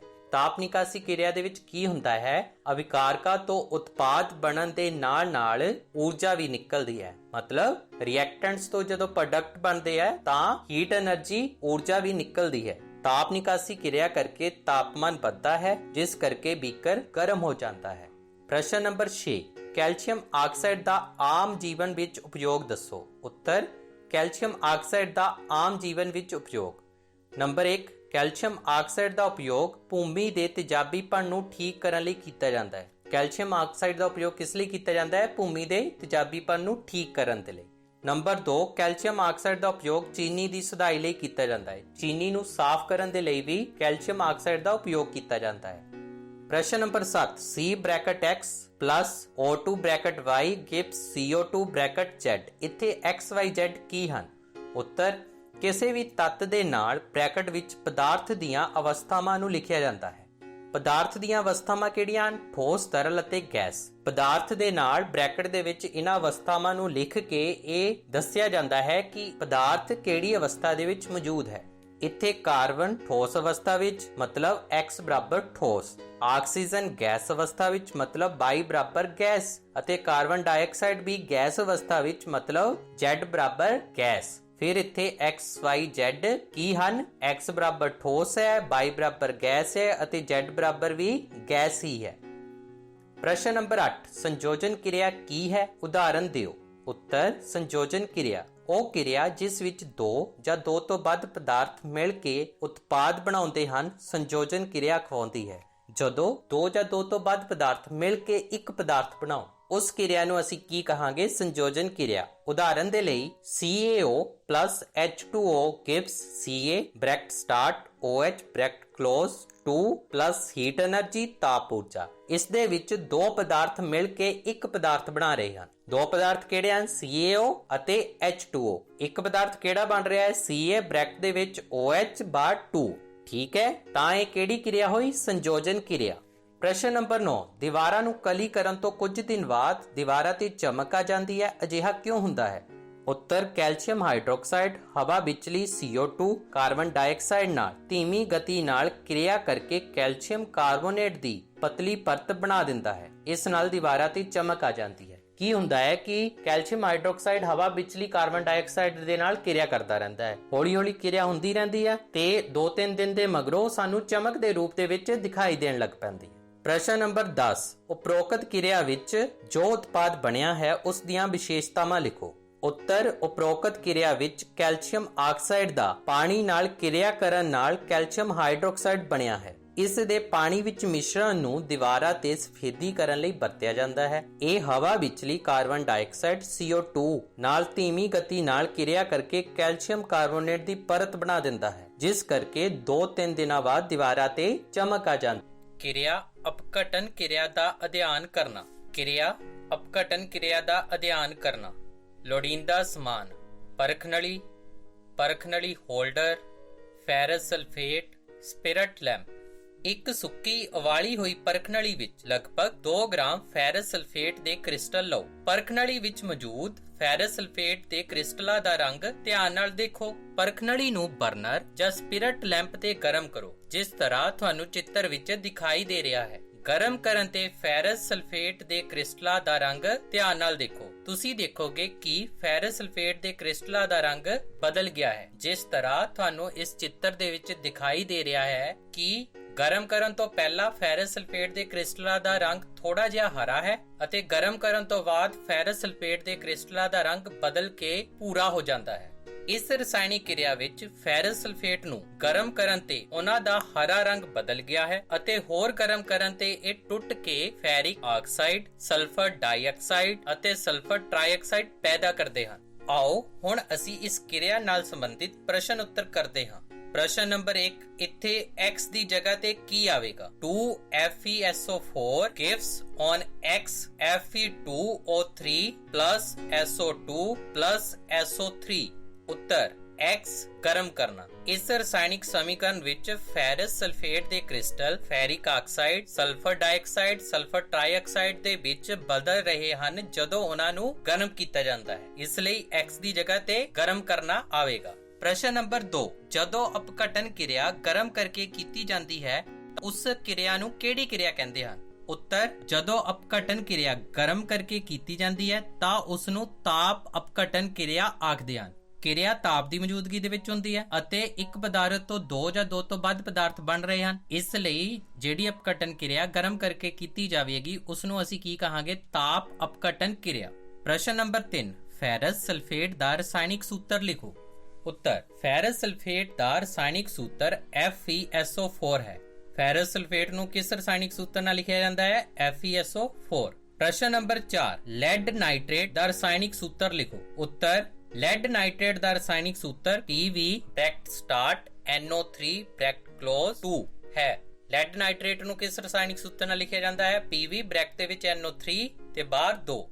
ਪ੍ਰਸ਼ਨ ਨੰਬਰ 5, ਅਪਘਟਨ ਕਿਰਿਆ ਕੀ ਹੁੰਦੀ ਹੈ? ਉੱਤਰ, ਉਹ ਕਿਰਿਆ ਜਿਸ ਵਿੱਚ ਇਕੱਲਾ ਪਦਾਰਥ ਅਪਘਟਿਤ ਹੋ ਕੇ ਦੋ ਜਾਂ ਦੋ ਤੋਂ ਵੱਧ ਉਤਪਾਦ ਬਣਾਉਂਦੇ ਹਨ ਉਸ ਨੂੰ ਅਪਘਟਨ ਕਿਰਿਆ ਆਖਦੇ ਹਨ। ਕੀ ਹੁੰਦਾ ਹੈ ਕਿ ਇੱਕ ਪਦਾਰਥ ਤੋਂ ਦੋ ਜਾਂ ਦੋ ਤੋਂ ਵੱਧ ਪਦਾਰਥ ਬਣਦੇ ਹਨ। ਠੀਕ ਹੈ, ਇੱਕ ਪਦਾਰਥ ਟੁੱਟ ਕੇ ਦੋ ਜਾਂ ਦੋ ਤੋਂ ਵੱਧ ਪਦਾਰਥ ਬਣਾਉਂਦਾ ਹੈ, ਉਸ ਨੂੰ ਅਸੀਂ ਕੀ ਕਹਿੰਦੇ ਹਾਂ? ਅਪਘਟਨ ਕਿਰਿਆ। ਪ੍ਰਸ਼ਨ ਨੰਬਰ 6, ਉਤਪਾਦਾਂ ਦੇ ਨਾਂ ਭਰੋ। 2FeSO4 gives dash plus dash plus SO3। ਉੱਤਰ, ਇਸ ਰਸਾਇਣਿਕ ਸਮੀਕਰਨ ਨੂੰ ਅਸੀਂ ਕਿਰਿਆ ਦੇ ਪਹਿਲੇ ਕੁਐਸਚਨ ਤੋਂ ਹੀ ਪੜ੍ਹਦੇ ਆ ਰਹੇ। ਠੀਕ ਹੈ, ਇਸ ਦੇ ਵਿੱਚ FeSO4 ਕੀ ਹੈ? Ferrous sulphate. ਇਹ ਸਾਨੂੰ ਗਰਮ ਕਰਨ ਤੇ ਕੀ ਦੇਵੇਗਾ? Ferric oxide Fe2O3 plus sulphur dioxide SO2 plus sulphur trioxide SO3। ਪ੍ਰਸ਼ਨ ਨੰਬਰ 7, ਲੈਡ ਨਾਈਟ੍ਰੇਟ ਦੀ ਅਪਘਟਨ ਕਿਰਿਆ ਦੌਰਾਨ ਪਰਖਨਲੀ ਵਿੱਚ ਕਿਹੜੀਆਂ ਗੈਸਾਂ ਨਿਕਲਦੀਆਂ ਹਨ? ਉੱਤਰ, ਲੈਡ ਨਾਈਟ੍ਰੇਟ ਦੀ ਅਪਘਟਨ ਕਿਰਿਆ ਦੌਰਾਨ ਪਰਖਨਲੀ ਵਿੱਚ ਨਾਈਟ੍ਰੋਜਨ ਡਾਈਆਕਸਾਈਡ NO2 ਅਤੇ ਆਕਸੀਜਨ O2 ਗੈਸਾਂ ਨਿਕਲਦੀਆਂ ਹਨ। ਜਦੋਂ ਲੈਡ ਨਾਈਟ੍ਰੇਟ ਦੀ ਅਪਘਟਨ ਕਿਰਿਆ ਹੁੰਦੀ ਹੈ ਤਾਂ ਉਸ ਦੇ ਵਿੱਚੋਂ ਨਾਈਟ੍ਰੋਜਨ ਡਾਈਆਕਸਾਈਡ ਅਤੇ ਆਕਸੀਜਨ ਗੈਸਾਂ ਨਿਕਲਦੀਆਂ ਹਨ। ਪ੍ਰਸ਼ਨ ਨੰਬਰ 8, ਫੈਰਸ ਸਲਫੇਟ ਦੀ ਅਪਘਟਨ ਕਿਰਿਆ ਨੂੰ ਦਰਸਾਉਂਦੀ ਹੋਈ ਸੰਤੁਲਿਤ ਰਸਾਇਣਿਕ ਸਮੀਕਰਨ ਲਿਖੋ ਅਤੇ ਕਿਰਿਆ ਵਿੱਚ ਭਾਗ ਲੈਣ ਵਾਲੇ ਰਸਾਇਣਿਕ ਪਦਾਰਥਾਂ ਦੇ ਨਾਮ ਲਿਖੋ। ਉੱਤਰ, ਫੈਰਸ ਸਲਫੇਟ ਦੀ ਸੰਤੁਲਿਤ ਰਸਾਇਣਿਕ ਸਮੀਕਰਨ 2FeSO4 on heating Fe2O3 plus SO2 plus SO3। ਇਸ ਰਸਾਇਣਿਕ ਸਮੀਕਰਨ ਦੇ ਦੋਨੋਂ ਪਾਸੇ ਦੇਖੋਗੇ ਤਾਂ ਤੁਹਾਨੂੰ ਸਾਰੇ ਤੱਤ ਬਰਾਬਰ ਸਮਾਨ ਰੂਪ ਦੇ ਵਿੱਚ ਮਿਲਣਗੇ। ਕਿਰਿਆ ਵਿੱਚ ਭਾਗ ਲੈਣ ਵਾਲੇ ਰਸਾਇਣਿਕ ਪਦਾਰਥ ਦਾ ਨਾਮ ਫੈਰਸ ਸਲਫੇਟ ਹੈ। ਇਸ ਕਿਰਿਆ ਦੇ ਵਿੱਚ ਜਿਹੜਾ ਰਸਾਇਣਿਕ ਪਦਾਰਥ ਭਾਗ ਲੈਂਦਾ ਹੈ ਜਿਸ ਤੋਂ ਸਾਡੇ ਕੋਲ ferric oxide, sulphur dioxide, sulphur trioxide ਮਿਲਦੇ ਹਨ, ਉਹ ਕਿਹੜਾ ਪਦਾਰਥ ਹੈ? Ferrous sulphate. ਪ੍ਰਸ਼ਨ ਨੰਬਰ 9, ਅਪਘਟਨ ਕਿਰਿਆ ਤੇ ਸੰਯੋਜਨ ਕਿਰਿਆ ਵਿੱਚ ਉਦਾਹਰਨ ਦੇ ਕੇ ਅੰਤਰ ਸਮਝਾਓ। ਉੱਤਰ, ਅਪਘਟਨ ਕਿਰਿਆ ਤੇ ਸੰਯੋਜਨ ਕਿਰਿਆ ਵਿੱਚ ਅੰਤਰ। ਅਪਘਟਨ ਕਿਰਿਆ, ਸੰਯੋਜਨ ਕਿਰਿਆ। ਅਪਘਟਨ ਕਿਰਿਆ ਵਿੱਚ ਇਕੱਲਾ ਪਦਾਰਥ ਅਪਘਟਿਤ ਹੋ ਕੇ ਦੋ ਜਾਂ ਦੋ ਤੋਂ ਵੱਧ ਪਦਾਰਥ ਬਣਾਉਂਦਾ ਹੈ। ਇਕੱਲੇ ਪਦਾਰਥ ਤੋਂ ਕੀ ਬਣ ਰਿਹਾ ਹੈ? ਦੋ ਜਾਂ ਦੋ ਤੋਂ ਵੱਧ ਪਦਾਰਥ ਬਣ ਰਹੇ ਹਨ। ਜਦੋਂ ਕਿ ਸੰਯੋਜਨ ਕਿਰਿਆ ਵਿੱਚ ਦੋ ਜਾਂ ਦੋ ਤੋਂ ਵੱਧ ਪਦਾਰਥ ਮਿਲ ਕੇ ਨਵਾਂ ਪਦਾਰਥ ਬਣਾਉਂਦੇ ਹਨ। ਸੰਯੋਜਨ ਕਿਰਿਆ ਦੇ ਵਿੱਚ ਕੀ ਹੁੰਦਾ ਹੈ? ਦੋ ਜਾਂ ਦੋ ਤੋਂ ਜ਼ਿਆਦਾ ਪਦਾਰਥ ਇਕੱਠੇ ਹੁੰਦੇ ਹਨ, ਉਹ ਇਕੱਠੇ ਹੋ ਕੇ ਮਿਲ ਕੇ ਇੱਕ ਨਵਾਂ ਪਦਾਰਥ ਬਣਾਉਣਗੇ। ਉਦਾਹਰਨ ਦੇ ਤੌਰ ਤੇ ਫੈਰਸ ਸਲਫੇਟ ਗਰਮ ਕਰਨ ਤੇ ਫੈਰਿਕ ਆਕਸਾਈਡ, ਸਲਫਰ ਡਾਈਆਕਸਾਈਡ ਅਤੇ ਸਲਫਰ ਟ੍ਰਾਈਆਕਸਾਈਡ ਦਿੰਦਾ ਹੈ। ਠੀਕ ਹੈ, ਇੱਕ ਪਦਾਰਥ ਤੋਂ ਤਿੰਨ ਪਦਾਰਥ ਬਣ ਰਹੇ ਹਨ। ਸੰਯੋਜਨ ਕਿਰਿਆ ਦੀ ਉਦਾਹਰਨ ਦੀ ਗੱਲ ਕਰੀਏ, CaO plus H2O gives CaOH2 plus heat energy। ਇਸ ਦੇ ਵਿੱਚ ਕੀ ਹੋ ਰਿਹਾ ਹੈ? ਕੈਲਸ਼ੀਅਮ ਆਕਸਾਈਡ ਪਾਣੀ ਦੇ ਨਾਲ ਮਿਲ ਕੇ ਕੈਲਸ਼ੀਅਮ ਹਾਈਡਰੋਕਸਾਈਡ ਬਣਾ ਰਿਹਾ ਹੈ। ਦੋ ਤੱਤ ਮਿਲ ਕੇ ਇੱਕ ਤੱਤ ਬਣਾ ਰਹੇ ਹਨ ਜਾਂ ਦੋ ਪਦਾਰਥ ਮਿਲ ਕੇ ਇੱਕ ਪਦਾਰਥ ਬਣਾ ਰਹੇ ਹਨ। ਪ੍ਰਸ਼ਨ ਨੰਬਰ 10, ਇੱਕ ਅਪਘਟਨ ਕਿਰਿਆ ਸਮੀਕਰਨ ਸਹਿਤ ਲਿਖੋ ਅਤੇ ਅਪਘਟਨ ਕਿਰਿਆ ਦੀ ਸਾਡੀ ਜ਼ਿੰਦਗੀ ਵਿੱਚ ਉਪਯੋਗ ਲਿਖੋ। ਉੱਤਰ, ਅਪਘਟਨ ਕਿਰਿਆ ਦੀ ਸਮੀਕਰਨ CaCO3 gives CaO plus CO2। ਅਪਘਟਨ ਕਿਰਿਆ ਦੇ ਸਾਡੀ ਜ਼ਿੰਦਗੀ ਵਿੱਚ ਉਪਯੋਗ। ਅਪਘਟਨ ਕਿਰਿਆ ਦੇ ਸਿੱਟੇ ਵਜੋਂ ਹੀ ਫਲ ਅਤੇ ਸਬਜ਼ੀਆਂ ਦੇ ਛਿਲਕੇ ਅਤੇ ਜੰਤੂਆਂ ਦੇ ਮ੍ਰਿਤਕ ਸਰੀਰ ਗਲ ਸੜ ਕੇ ਖਾਦ ਦੇ ਰੂਪ ਦੇ ਵਿੱਚ ਮਿੱਟੀ ਵਿੱਚ ਮਿਲ ਜਾਂਦੇ ਹਨ। ਕਿਰਿਆ ਪਾਣੀ ਦਾ ਬਿਜਲਈ ਅਪਘਟਨ ਕਰਨਾ। ਕਿਰਿਆ ਪਾਣੀ ਦਾ ਬਿਜਲਈ ਅਪਘਟਨ ਕਰਨਾ। ਲੋੜੀਂਦਾ ਸਮਾਨ: ਗ੍ਰੇਫਾਈਟ ਦੀਆਂ ਛੜਾਂ, ਬੈਟਰੀ, ਰਬੜ ਦੇ ਕਾਰਕ, ਪਾਣੀ, ਹਲਕਾ ਸਲਫਿਊਰਿਕ ਐਸਿਡ, ਪਲਾਸਟਿਕ ਦਾ ਮੱਗ, ਜੋੜਕ ਤਾਰਾਂ। ਇੱਕ ਪਲਾਸਟਿਕ ਦਾ ਮੱਗ ਲਓ, ਇਸ ਦੇ ਥੱਲੇ ਵਿੱਚ 2 ਛੇਕ ਕਰੋ ਅਤੇ ਇਹਨਾਂ ਵਿੱਚ 2 ਰਬੜ ਦੇ ਡਾਟ ਲਗਾਓ। ਇਹਨਾਂ ਰਬੜ ਦੇ ਡਾਟਾਂ ਵਿੱਚ ਕਾਰਬਨ ਮਤਲਬ ਗ੍ਰੇਫਾਈਟ ਦੇ ਇਲੈਕਟ੍ਰੋਡ ਫਿੱਟ ਕਰੋ, ਜਿਸ ਤਰ੍ਹਾਂ ਤੁਹਾਨੂੰ ਚਿੱਤਰ ਵਿੱਚ ਦਿਖਾਈ ਦੇ ਰਿਹਾ ਹੈ। ਇਹਨਾਂ ਇਲੈਕਟ੍ਰੋਡਾਂ ਨੂੰ ਬੈਟਰੀ ਨਾਲ ਜੋੜੋ। ਮੱਗ ਵਿੱਚ ਪਾਣੀ ਪਾਓ ਤਾਂ ਜੋ ਇਲੈਕਟ੍ਰੋਡ ਪਾਣੀ ਵਿੱਚ ਡੁੱਬ ਜਾਣ। ਪਾਣੀ ਵਿੱਚ ਕੁਝ ਬੂੰਦਾਂ ਪਤਲੇ ਸਲਫਿਊਰਿਕ ਐਸਿਡ ਦੀਆਂ ਪਾਓ। ਪਾਣੀ ਨਾਲ ਭਰੀਆਂ 2 ਪਰਖਣੀਆਂ ਲਓ ਅਤੇ ਉਹਨਾਂ ਨੂੰ ਦੋਨੋਂ ਕਾਰਬਨ ਇਲੈਕਟ੍ਰੋਡਾਂ ਦੇ ਉੱਪਰ ਉਲਟਾ ਖੜਾ ਕਰੋ। ਬਿਜਲੀ ਧਾਰਾਂ ਨੂੰ ਚਲਾ ਦਿਓ ਅਤੇ ਉਪਕਰਨ ਨੂੰ ਬਿਨਾਂ ਛੇੜੇ ਪਿਆ ਰਹਿਣ ਦਿਓ। ਤੁਸੀਂ ਦੋਨੋਂ ਇਲੈਕਟ੍ਰੋਡਾਂ ਦੇ ਉੱਪਰ ਬੁਲਬੁਲੇ ਬਣਦੇ ਦੇਖੋਗੇ, ਜਿਸ ਤਰ੍ਹਾਂ ਤੁਹਾਨੂੰ ਐਨੀਮੇਸ਼ਨ ਵਿੱਚ ਦਿਖਾਈ ਦੇ ਰਿਹਾ ਹੈ। ਐਨੀਮੇਸ਼ਨ ਵਿੱਚ ਤੁਹਾਨੂੰ ਪਰਖਣੀਆਂ ਵਿੱਚ ਬੁਲਬੁਲੇ ਉੱਪਰ ਨੂੰ ਜਾਂਦੇ ਦਿਖਾਈ ਦੇ ਰਹੇ ਹਨ। ਇਹ ਬੁਲਬੁਲੇ ਪਰਖਣੀਆਂ ਵਿਚਲੇ ਪਾਣੀ ਨੂੰ ਵਿਸਥਾਪਿਤ ਕਰ ਦਿੰਦੇ ਹਨ। ਜਦੋਂ ਪਰਖਣੀ ਵਿੱਚ ਸੰਬੰਧਿਤ ਗੈਸ ਕਾਫੀ ਮਾਤਰਾ ਵਿੱਚ ਭਰ ਜਾਵੇ ਤਾਂ ਬਿਜਲੀ ਦੀ ਧਾਰਾ ਬੰਦ ਕਰਕੇ ਪਰਖਣੀਆਂ ਨੂੰ ਸਾਵਧਾਨੀ ਪੂਰਵਕ ਹਟਾ ਲਓ। ਜਲਦੀ ਹੋਈ ਮੋਮਬੱਤੀ ਬਾਰੋ-ਬਾਰੀ ਪਰਖਣੀਆਂ ਦੇ ਮੂੰਹ ਕੋਲ ਲੈ ਜਾ ਕੇ ਸਾਨੂੰ ਪਤਾ ਲੱਗ ਜਾਵੇਗਾ ਕਿ ਇੱਕ ਪਰਖਣੀ ਵਿੱਚ ਹਾਈਡਰੋਜਨ ਗੈਸ ਹੈ ਅਤੇ ਦੂਸਰੀ ਪਰਖਣੀ ਵਿੱਚ ਆਕਸੀਜਨ ਗੈਸ ਹੈ। ਆਓ ਹੁਣ ਅਸੀਂ ਇਸ ਕਿਰਿਆ ਨਾਲ ਸੰਬੰਧਿਤ ਪ੍ਰਸ਼ਨ ਉੱਤਰ ਕਰਦੇ ਹਾਂ। ਪ੍ਰਸ਼ਨ ਨੰਬਰ 1, ਸ਼ੁੱਧ ਪਾਣੀ ਬਿਜਲੀ ਦਾ ਸੁਚਾਲਕ ਹੈ ਜਾਂ ਕੁਚਾਲਕ? ਉੱਤਰ, ਸ਼ੁੱਧ ਪਾਣੀ ਬਿਜਲੀ ਦਾ ਕੁਚਾਲਕ ਹੈ। ਸ਼ੁੱਧ ਪਾਣੀ ਬਿਜਲੀ ਦਾ ਕੀ ਹੁੰਦਾ ਹੈ? ਕੁਚਾਲਕ ਹੁੰਦਾ ਹੈ। ਉਸ ਦੇ ਵਿੱਚੋਂ ਬਿਜਲੀ ਗੁਜ਼ਰ ਨਹੀਂ ਸਕਦੀ, ਬਿਜਲੀ ਨਹੀਂ ਲੰਘ ਸਕਦੀ। ਪ੍ਰਸ਼ਨ ਨੰਬਰ 2, ਇਸ ਕਿਰਿਆ ਵਿੱਚ ਪਤਲੇ ਸਲਫਿਊਰਿਕ ਤੇਜ਼ਾਬ ਦਾ ਕੀ ਕੰਮ ਹੈ? ਉੱਤਰ, ਪਾਣੀ ਨੂੰ ਬਿਜਲੀ ਦਾ ਚੰਗਾ ਸੁਚਾਲਕ ਬਣਾਉਣ ਲਈ ਸਲਫਿਊਰਿਕ ਤੇਜ਼ਾਬ ਦੀ ਵਰਤੋਂ ਕੀਤੀ ਜਾਂਦੀ ਹੈ। ਜਿਹੜਾ ਪਾਣੀ ਆ, ਸ਼ੁੱਧ ਪਾਣੀ ਆ, ਬਿਜਲੀ ਦਾ ਕੀ ਹੈ? ਕੁਚਾਲਕ ਹੈ। ਜੇ ਅਸੀਂ ਪਾਣੀ ਨੂੰ ਸੁਚਾਲਕ ਬਣਾਉਣਾ ਹੈ ਕਿ ਉਸ ਦੇ ਵਿੱਚੋਂ ਬਿਜਲੀ ਲੰਘ ਸਕੇ, ਉਸ ਦੇ ਵਿੱਚੋਂ ਬਿਜਲੀ ਗੁਜ਼ਰ ਸਕੇ, ਤਾਂ ਉਸ ਪਾਣੀ ਦੇ ਵਿੱਚ ਸਾਨੂੰ ਥੋੜਾ ਜਿਹਾ ਪਤਲਾ ਸਲਫਿਊਰਿਕ ਤੇਜ਼ਾਬ ਮਿਲਾਉਣਾ ਪਊਗਾ। ਠੀਕ ਹੈ। ਪ੍ਰਸ਼ਨ ਨੰਬਰ 3, ਪਾਣੀ ਦੇ ਅਪਘਟਨ ਦੀ ਸਮੀਕਰਨ ਲਿਖੋ। ਉੱਤਰ, ਪਾਣੀ ਦੇ ਅਪਘਟਨ ਦੀ ਸਮੀਕਰਨ 2H2O gives 2H2 plus O2। ਪਾਣੀ ਬਿਜਲਈ ਊਰਜਾ ਦੀ ਮੌਜੂਦਗੀ ਦੇ ਵਿੱਚ ਹਾਈਡਰੋਜਨ ਗੈਸ ਅਤੇ ਆਕਸੀਜਨ ਗੈਸ ਬਣਾ ਦਿੰਦਾ ਹੈ। ਪ੍ਰਸ਼ਨ ਨੰਬਰ 4, ਪਾਣੀ ਦੇ ਅਪਘਟਨ ਵਿੱਚ ਕਿਹੜਾ ਕਰੰਟ ਢੁਕਵਾਂ ਹੈ? AC ਜਾਂ DC? ਉੱਤਰ, ਪਾਣੀ ਦੇ ਅਪਘਟਨ ਵਿੱਚ DC ਡਾਇਰੈਕਟ ਕਰੰਟ ਢੁਕਵਾਂ ਹੁੰਦਾ ਹੈ। ਠੀਕ ਹੈ। ਪ੍ਰਸ਼ਨ ਨੰਬਰ 5, ਅਪਘਟਨ ਕਿਰਿਆ ਦੇ ਵਾਪਰਨ ਲਈ ਲੋੜੀਂਦੀ ਊਰਜਾ ਦੀਆਂ 2 ਕਿਸਮਾਂ ਦੇ ਨਾਮ ਲਿਖੋ। ਉੱਤਰ, ਅਪਘਟਨ ਕਿਰਿਆ ਦੇ ਵਾਪਰਨ ਲਈ ਲੋੜੀਂਦੀ ਊਰਜਾ ਦੀਆਂ ਕਿਸਮਾਂ ਇਸ ਪ੍ਰਕਾਰ ਹਨ: ਤਾਪ ਊਰਜਾ, ਪ੍ਰਕਾਸ਼ ਊਰਜਾ, ਬਿਜਲਈ ਊਰਜਾ। ਤਾਪ ਊਰਜਾ ਦੇ ਨਾਲ ਹੋਣ ਵਾਲੀ ਅਪਘਟਨ ਕਿਰਿਆ ਨੂੰ ਅਸੀਂ ਤਾਪ ਅਪਘਟਨ ਕਿਰਿਆ ਕਹਿੰਦੇ ਹਨ। ਪ੍ਰਕਾਸ਼ ਊਰਜਾ ਦੇ ਨਾਲ ਹੋਣ ਵਾਲੀ ਅਪਘਟਨ ਕਿਰਿਆ ਨੂੰ ਅਸੀਂ ਪ੍ਰਕਾਸ਼ ਅਪਘਟਨ ਕਿਰਿਆ ਕਹਿੰਦੇ ਹਨ ਅਤੇ ਬਿਜਲਈ ਊਰਜਾ ਦੇ ਨਾਲ ਹੋਣ ਵਾਲੀ ਅਪਘਟਨ ਕਿਰਿਆ ਨੂੰ ਅਸੀਂ ਬਿਜਲਈ ਅਪਘਟਨ ਕਿਰਿਆ ਕਹਿੰਦੇ ਹਾਂ। ਪ੍ਰਸ਼ਨ ਨੰਬਰ 6, ਤਾਪ ਅਪਘਟਨ ਅਤੇ ਬਿਜਲਈ ਅਪਘਟਨ ਵਿੱਚ ਅੰਤਰ ਦੱਸੋ। ਉੱਤਰ, ਤਾਪ ਅਪਘਟਨ ਅਤੇ ਬਿਜਲਈ ਅਪਘਟਨ ਵਿੱਚ ਅੰਤਰ। ਤਾਪ ਅਪਘਟਨ ਕਿਰਿਆ, ਬਿਜਲਈ ਅਪਘਟਨ ਕਿਰਿਆ। ਉਹ ਅਪਘਟਨ ਕਿਰਿਆ ਜਿਸ ਵਿੱਚ ਤਾਪ ਦੀ ਵਰਤੋਂ ਹੁੰਦੀ ਹੈ ਉਸ ਨੂੰ ਤਾਪ ਅਪਘਟਨ ਕਿਰਿਆ ਕਹਿੰਦੇ ਹਨ। ਜਿਸ ਅਪਘਟਨ ਕਿਰਿਆ ਦੇ ਵਿੱਚ ਅਪਘਟਨ ਤਾਪ ਦੀ ਹੈਲਪ ਦੇ ਨਾਲ, ਹੀਟ એનર્ਜੀ ਦੀ ਹੈਲਪ ਨਾਲ ਕੀਤਾ ਜਾਵੇਗਾ ਉਸ ਨੂੰ ਤਾਪ ਅਪਘਟਨ ਕਿਰਿਆ ਕਹਿੰਦੇ ਹਨ। ਜਿਸ ਅਪਘਟਨ ਕਿਰਿਆ ਵਿੱਚ ਬਿਜਲਈ ਊਰਜਾ ਦੀ ਵਰਤੋਂ ਹੁੰਦੀ ਹੈ ਉਸ ਨੂੰ ਬਿਜਲਈ ਅਪਘਟਨ ਕਿਰਿਆ ਕਹਿੰਦੇ ਹਨ। ਜਿਸ ਕਿਰਿਆ ਦੇ ਵਿੱਚ ਅਸੀਂ ਬਿਜਲੀ ਦੀ ਮਦਦ ਦੇ ਨਾਲ ਅਪਘਟਨ ਕਰਾਂਗੇ ਉਸ ਨੂੰ ਬਿਜਲਈ ਅਪਘਟਨ ਕਿਰਿਆ ਕਹਿੰਦੇ ਹਨ। ਜਿਸ ਤਰ੍ਹਾਂ ਇਸ ਕਿਰਿਆ ਵਿੱਚ ਅਸੀਂ ਪਾਣੀ ਦਾ ਬਿਜਲਈ ਅਪਘਟਨ ਕਰਕੇ ਹਾਈਡਰੋਜਨ ਅਤੇ ਆਕਸੀਜਨ ਗੈਸ ਬਣਾ ਰਹੇ ਹਾਂ। ਪ੍ਰਸ਼ਨ ਨੰਬਰ 7, ਪਾਣੀ ਦਾ ਸੂਤਰ ਲਿਖੋ ਅਤੇ ਇਸ ਦੇ ਬਿਜਲਈ ਅਪਘਟਨ ਸਮੇਂ ਮੁਕਤ ਹੋਣ ਵਾਲੀਆਂ ਗੈਸਾਂ ਦੇ ਨਾਮ ਲਿਖੋ। ਉੱਤਰ, ਪਾਣੀ ਦਾ ਸੂਤਰ ਜਾਂ ਪਾਣੀ ਦਾ ਰਸਾਇਣਿਕ ਸੂਤਰ H2O ਹੁੰਦਾ ਹੈ। ਠੀਕ ਹੈ। ਪਾਣੀ ਦਾ ਸੂਤਰ ਕਿਹੜਾ ਆ? H2O। ਪਾਣੀ ਦੇ ਬਿਜਲਈ ਅਪਘਟਨ ਸਮੇਂ ਮੁਕਤ ਹੋਣ ਵਾਲੀਆਂ ਗੈਸਾਂ ਦੇ ਨਾਮ ਹਾਈਡਰੋਜਨ ਅਤੇ ਆਕਸੀਜਨ ਹਨ। ਜਦੋਂ ਅਸੀਂ ਪਾਣੀ ਦਾ ਬਿਜਲਈ ਅਪਘਟਨ ਕਰਦੇ ਹਾਂ ਤਾਂ ਪਾਣੀ ਦੇ ਅਪਘਟਨ ਤੋਂ ਬਾਅਦ ਕਿਹੜੀਆਂ ਗੈਸਾਂ ਨਿਕਲਦੀਆਂ ਹਨ? ਹਾਈਡਰੋਜਨ ਅਤੇ ਆਕਸੀਜਨ। ਪ੍ਰਸ਼ਨ ਨੰਬਰ 8, ਇਸ ਕਿਰਿਆ ਵਿੱਚ ਐਨੋਡ ਅਤੇ ਕੈਥੋਡ ਤੇ ਕਿਹੜੀ ਗੈਸ ਪੈਦਾ ਹੁੰਦੀ ਹੈ? ਗੈਸਾਂ ਦਾ ਅਨੁਪਾਤ ਕੀ ਹੋਵੇਗਾ? ਰਸਾਇਣਿਕ ਸਮੀਕਰਨ ਵੀ ਲਿਖੋ। ਉੱਤਰ, ਇਸ ਕਿਰਿਆ ਵਿੱਚ ਐਨੋਡ ਤੇ ਆਕਸੀਜਨ ਅਤੇ ਕੈਥੋਡ ਤੇ ਹਾਈਡਰੋਜਨ ਗੈਸ ਪੈਦਾ ਹੁੰਦੀ ਹੈ। ਠੀਕ ਹੈ। ਐਨੋਡ ਤੇ ਕਿਹੜੀ ਹੋਊਗੀ? ਆਕਸੀਜਨ ਤੇ ਕੈਥੋਡ ਤੇ ਹਾਈਡਰੋਜਨ। ਇਸ ਕਿਰਿਆ ਵਿੱਚ ਪੈਦਾ ਹੋਈ ਹਾਈਡਰੋਜਨ ਅਤੇ ਆਕਸੀਜਨ ਗੈਸ ਦਾ ਅਨੁਪਾਤ 2:1 ਹੁੰਦਾ ਹੈ। ਇਸ ਦੇ ਵਿੱਚ ਹਾਈਡਰੋਜਨ ਅਤੇ ਆਕਸੀਜਨ ਕਿਸ ਅਨੁਪਾਤ ਦੇ ਵਿੱਚ ਹੁੰਦੇ ਹਨ? 2:1 ਦੇ ਵਿੱਚ। ਇਸ ਕਿਰਿਆ ਦੀ ਰਸਾਇਣਿਕ ਸਮੀਕਰਨ ਇਸ ਪ੍ਰਕਾਰ ਹੈ: 2H2O gives 2H2 plus O2। ਪ੍ਰਸ਼ਨ ਨੰਬਰ 9, ਪਾਣੀ ਦੇ ਬਿਜਲਈ ਅਪਘਟਨ ਦੇ ਲਾਭ ਲਿਖੋ। ਉੱਤਰ, ਪਾਣੀ ਦੇ ਬਿਜਲਈ ਅਪਘਟਨ ਦੇ ਲਾਭ।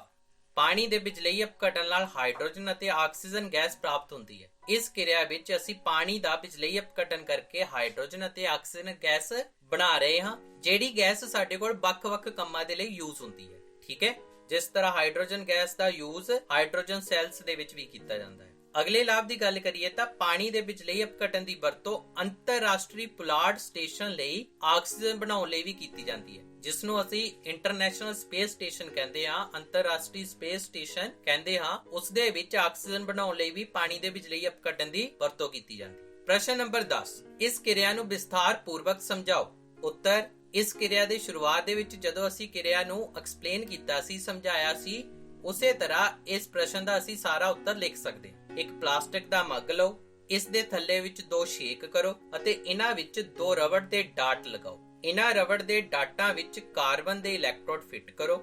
ਇਹਨਾਂ ਇਲੈਕਟ੍ਰੋਡਾਂ ਨੂੰ ਬੈਟਰੀ ਨਾਲ ਜੋੜੋ।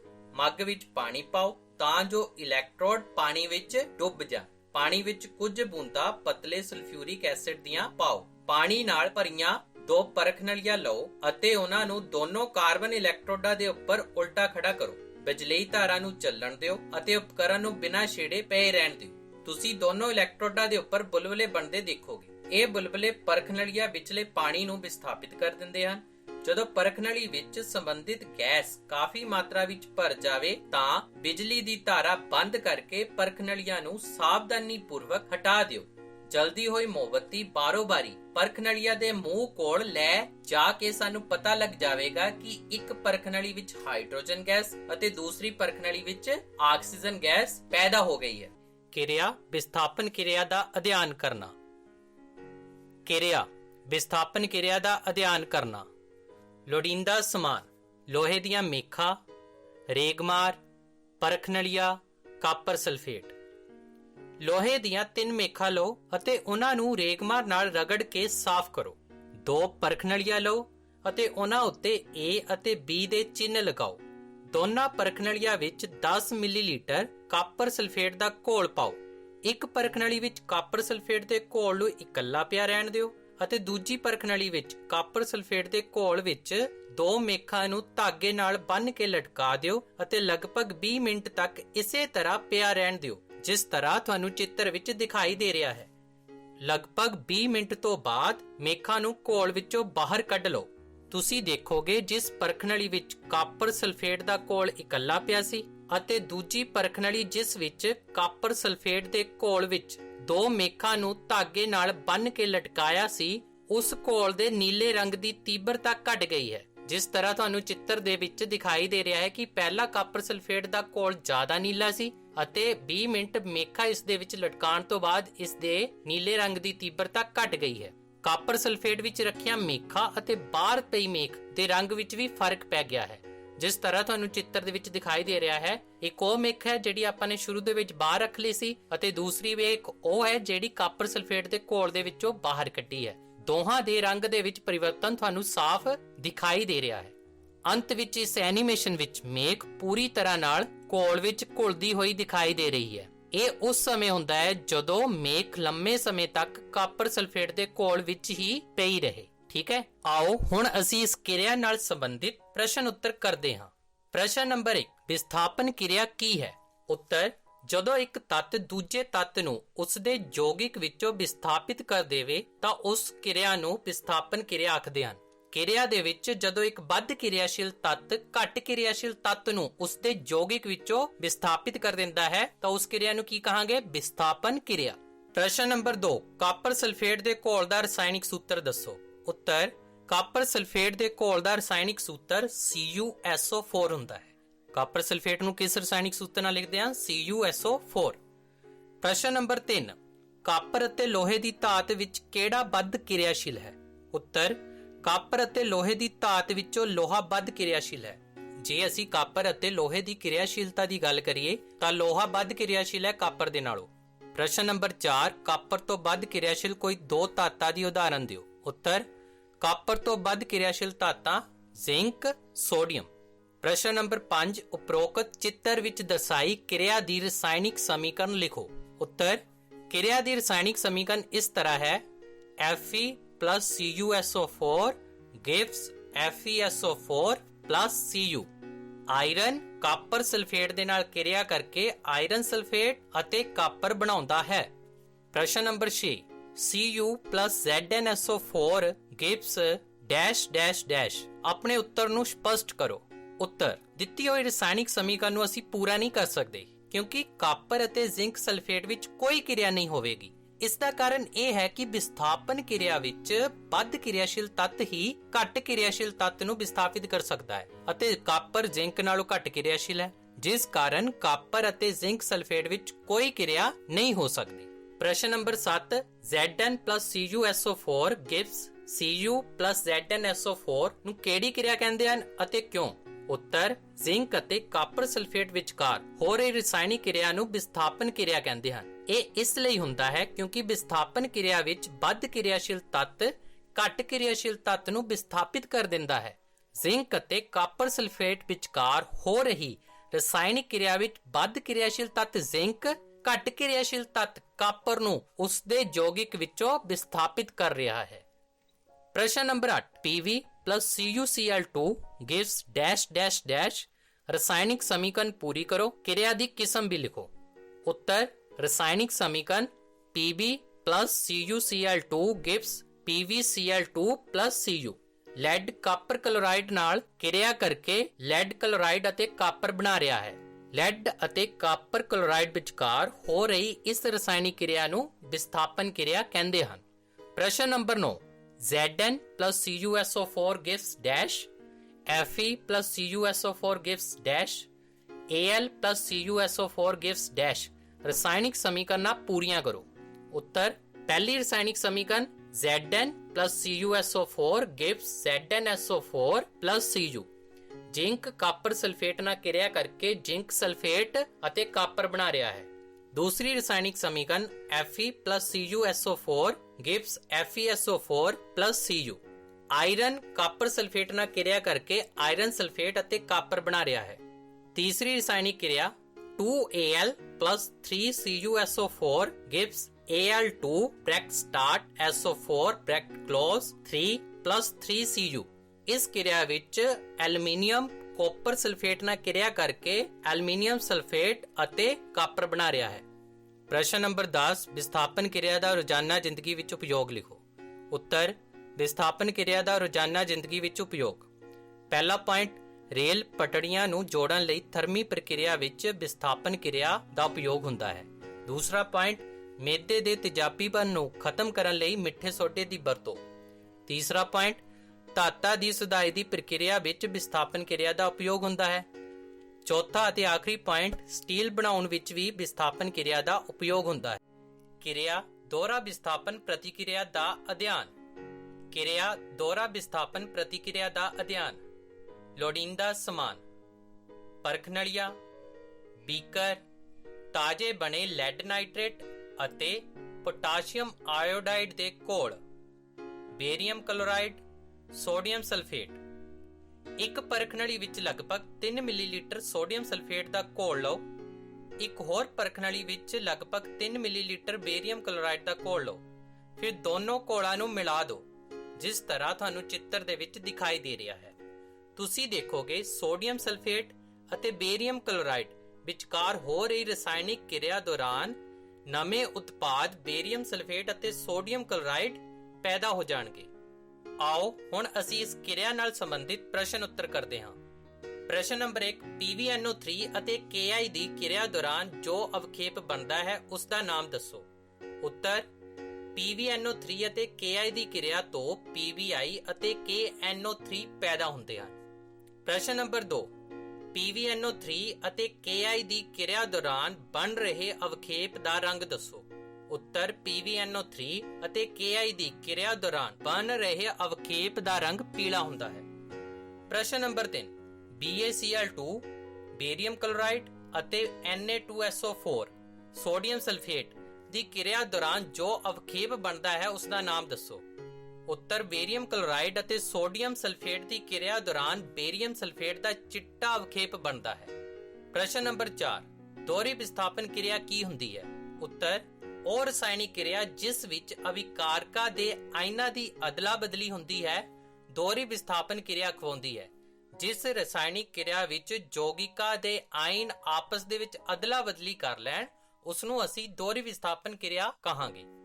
ਪ੍ਰਸ਼ਨ ਨੰਬਰ 5 PbNO3 ਅਤੇ Ki ਦੀ ਕਿਰਿਆ ਲਈ ਰਸਾਇਣਿਕ ਸਮੀਕਰਨ ਲਿਖੋ। ਉੱਤਰ PbNO3 ਅਤੇ Ki ਦੀ ਕਿਰਿਆ ਲਈ ਰਸਾਇਣਿਕ ਸਮੀਕਰਨ ਇਸ ਪ੍ਰਕਾਰ ਹੈ Pb bracket start NO3 bracket close 2 plus 2 Ki gives PbI2 plus 2 KNO3।